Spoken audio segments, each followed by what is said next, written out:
দেশের রাজধানীতে প্রতিবাদী খুন। দিল্লির আদর্শনগরে গালিগালাজের প্রতিবাদ করায় এক ব্যক্তিকে কুপিয়ে খুনের অভিযোগ। মৃত ব্যক্তির নাম বিহারী লাল। বাড়ির সামনের গলিতে বেশ কিছু যুবককে গালিগালাজ করতে দেখে থামতে বলেছিলেন তিনি, আর তারই কারণে হামলার অভিযোগ। ধারালো অস্ত্রের এলোপাথারি কোপে গুরুতর জখম হন এবং তারপর হাসপাতালে নিয়ে গেলে মৃত বলে ঘোষণা করেন চিকিৎসকরা। এই ঘটনায় এক অভিযুক্তকে পাকড়াও করা হয়েছে, বাকিরা উধাও, যাদের খোঁজ চালাচ্ছে পুলিশ।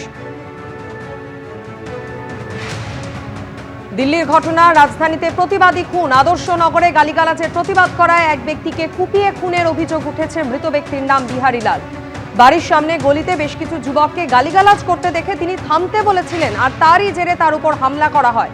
ধারালো অস্ত্রের এলোপাথারি কোপে প্রথমে তিনি গুরুতর জখম হন এবং তারপর তাকে হাসপাতালে নিয়ে গেলে মৃত বলে ঘোষণা করা হয়।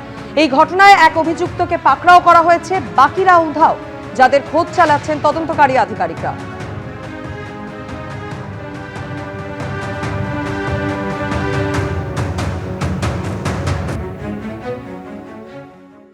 ভোটার তালিকায় সংশোধনের পর্ব চলছে, আর এই আবহে বারুইপুরের খাসমল্লিক এলাকা থেকে ভিন রাজ্যের প্রচুর পাসপোর্ট সহ দুজনকে গ্রেপ্তার করল পুলিশ। ভোটার তালিকা সংশোধনের আবহে পাসপোর্ট সহ গ্রেপ্তারির ঘটনা ঘিরে শুরু হয়েছে রাজনৈতিক আকচাকচি। ভোটের পশ্চিমবঙ্গে রাজনৈতিক দলগুলির কাছে বড় ইস্যু হয়ে উঠেছে অনুপ্রবেশ। তারই মধ্যে চলছে এসআইআরের শুনানি পর্ব। এই আবহেই বুধবার দক্ষিণ 24 পরগনার বারুইপুরের খাসমল্লিক থেকে প্রচুর পাসপোর্ট সহ দুজনকে গ্রেফতার করল বারুইপুর থানার পুলিশ। পুলিশ সূত্রে খবর, ধৃতদের মধ্যে একজন মেহবুব মোল্লা, তার বাড়ি দক্ষিণ 24 পরগনার মগরাহাটে। অন্যজন প্রীতম বসু, তার বাড়ি নরেন্দ্রপুরে। উদ্ধার হয়েছে ভিন রাজ্যের বহু বাসিন্দার পাসপোর্ট। স্থানীয় সূত্রে খবর, মাসখানেক আগে বারুইপুরের খাসমল্লিকের নির্জন এই এলাকায় জাহাঙ্গীর লস্করের বাড়ি ভাড়া নিয়েছিলেন ধৃত দুজন। জায়গাটা প্রথমে একদম চারিদিকে গাছ রয়েছে, এরই মাঝে দুটো বাড়ি রয়েছে। এর মধ্যে এই যে বাড়ি, এটা এখানেই গতকাল পুলিশ আধিকারিকরা আসেন, তল্লাশি অভিযান চালান। দুজনকে এখান থেকে পুলিশ আধিকারিকরা অ্যারেস্ট করে নিয়ে গেছেন। বাড়ির বাইরে এই মুহূর্তে তালা বন্ধ অবস্থায় রয়েছে। এরা কতদিন ভাড়া নিয়েছে আপনাদের থেকে? 6-7 মাস হবে। আপনারা জানতেন যে এরা এইসব পাসপোর্ট? না না না, আমরা এই বিষয়ে কিছু জানতাম না। স্থানীয়দের দাবি, নির্জন এলাকা হওয়ার সুবাদে অনেকেরই যাতায়াত ছিল ওই বাড়িতে। আমরা জানতে পারিনি কোনো সময় যে এরকম ভাবে কোনো কাজ করে।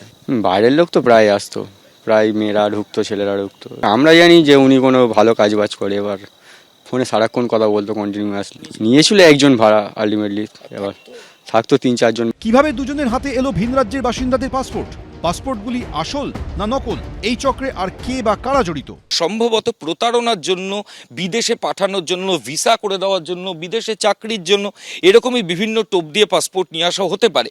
তবে এখনই সেই কারণ হয়েছে কিনা সেটা তদন্তকারী আধিকারিকরা পুরোপুরি স্পষ্ট করছেন না। এসআইআর কতটা উপকার করছে এটাই তার একদম জ্বলন্ত দৃষ্টান্ত, যে জাল সমস্ত পাসপোর্ট করনেওয়ালা, পরিচয়পত্র করনেওয়ালা, তাদেরকে এখন গ্রেপ্তার হচ্ছে। আর নইলে তারা মালপত্র সমেত তারা সমস্ত কিছু ফেলে দিচ্ছে। সোর্সের মধ্যে ভূত রয়েছে, অমিত শাহের দপ্তরের মধ্যে ভূত রয়েছে, বিদেশ মন্ত্রকের মধ্যে ভূত রয়েছে। সেই ভূত কারা আইডেন্টিফাই করা হোক, নইলে তো বুঝতে হবে যে এদেশে এসে, অন্য দেশ থেকে এসে বহিরাগতদের পাসপোর্ট দেওয়ার পিছনে একটা চক্রান্ত চলছে, চক্র চলছে, এবং যেই চক্র এন্ডোর্স বাই ভারত সরকার। ভারত সরকার মানে অমিত শাহ, নরেন্দ্র মোদী ইজ অ্যান্সারেবল। এদিন ধৃতদের বারুইপুর মহকুমা আদালতে তোলা হলে 4 দিনের পুলিশ হেফাজতের নির্দেশ দেন বিচারক। ময়ূর ঠাকুর চক্রবর্তী, রঞ্জিত হালদার, মুন্না আগরওয়াল, এবিপি আনন্দ। আরজিকর কাণ্ডে আন্দোলনকারী চিকিৎসকদের সংগঠন এবার ভাঙন ধরল। West Bengal junior doctors front ছেড়ে দিলেন অনিকেত মাহাতো। WBJDF এর বোর্ড অফ ট্রাস্ট এবং ট্রাস্ট সভাপতির পদ ছাড়ার কথা জানিয়ে ফ্রন্টকে চিঠি দিলেন আরজিকর আন্দোলনের অন্যতম মুখ Aniket Mahato.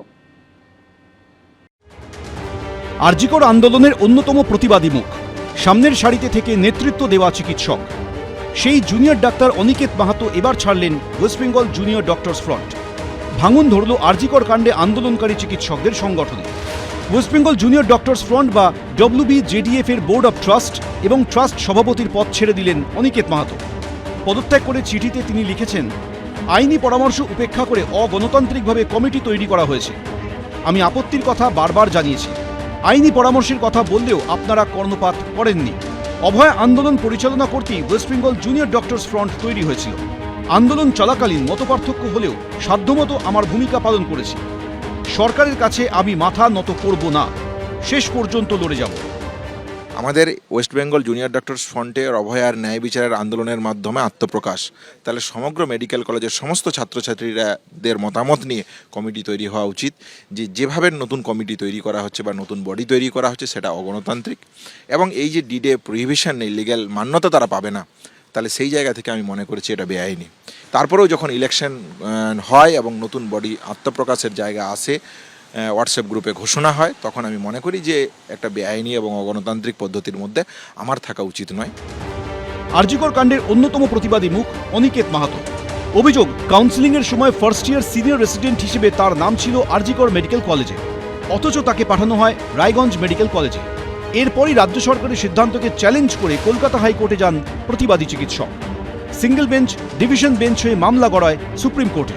11ই December supreme court সরাসরি প্রশ্ন তোলে, বাকিদের পোস্টিং মেধাভিত্তিক হলে অনিকেত মাহাতোর ক্ষেত্রে নয় কেন? দেশের সর্বোচ্চ আদালত নির্দেশ দেয় 2 সপ্তাহের মধ্যে চিকিৎসক অনিকেত মাহাতোকে পোস্টিং দিতে হবে আরজিকর মেডিকেল কলেজে। বুধবার শেষ হয় সেই সময়সীমা।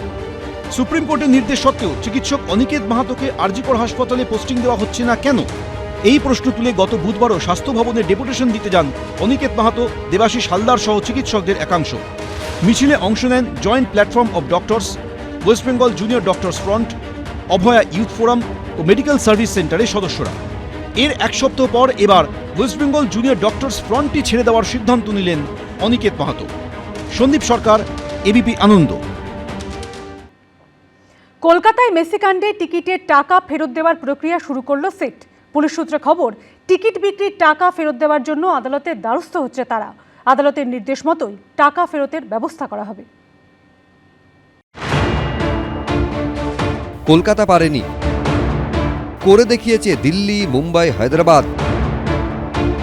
লিওনেল মেসির সফরের দিন যুবভারতীতে বেনজির বিশৃঙ্খলার জন্য দায়ী কারা? কাদের জন্য হাজার হাজার টাকার টিকিট কেটেও মেসিকে দেখতে পাননি দর্শকরা? এই ভিড়কে মাঠের মধ্যে ঢুকিয়েছিল কারা? কোনো প্রভাবশালীর চাপে কি বেশি ছাপানো হয়েছিল কমপ্লিমেন্টারি টিকিট? কোনো প্রশ্নেরই এখনো উত্তর মেলেনি। জেল হেফাজতে রয়েছেন মেসির অনুষ্ঠানের মূল উদ্যোক্তা শতদ্রু দত্ত। চলছে তদন্ত। এরই মধ্যে মেসি কাণ্ডে টিকিটের টাকা ফেরত দেওয়ার প্রক্রিয়া শুরু করলো এসআইটি। ইতিমধ্যেই আদালতে যাওয়ার যে প্রক্রিয়া সেটা এসআইটির তরফ থেকে শুরু হয়েছে। কিভাবে টাকা ফেরত দেওয়া যাবে সেটা আদালতের তরফ থেকে স্পেশাল ইনভেস্টিগেশন টিমের যারা অফিসিয়ালস তাদেরকে নির্দেশ দেওয়া হবে এবং তারপরই পরবর্তী কার্যক্রম সেটা ঠিক হবে। সূত্রের খবর, টিকিট বিক্রয়কারী সংস্থা জোম্যাটো ডিস্ট্রিক্টের আধিকারিকদের জিজ্ঞাসাবাদ করে জানা গিয়েছে, অনলাইন ও অফলাইনে 34,576 জন কলকাতায় মেসির অনুষ্ঠানে টিকিট কেটেছিলেন। টিকিট বিক্রি করে 17 কোটি টাকা ওঠে। ঘটনার দিন যারা যুবভারতীতে উপস্থিত ছিলেন তাদের মধ্যে কয়েকজন দর্শকের বয়ান রেকর্ড করা হয়েছে। আরও কিছু দর্শকের বয়ান রেকর্ড করা হবে বলে পুলিশ সূত্রে খবর। ঘটনার পর শতদ্রু দত্তকে গ্রেফতার করার পাশাপাশি তার অ্যাকাউন্ট থেকে 22 কোটি টাকা ফ্রিজ করা হয়। পুলিশ সূত্রে খবর, টিকিট বিক্রির টাকা ফেরত দেওয়ার জন্য আদালতের দ্বারস্থ হচ্ছে তারা। আদালতের নির্দেশ মতোই টাকা ফেরতের ব্যবস্থা করা হবে। ময়ূখ ঠাকুর চক্রবর্তী, এবিপি আনন্দ, কলকাতা। এবিপি আনন্দ, এগিয়ে থাকে, এগিয়ে রাখে।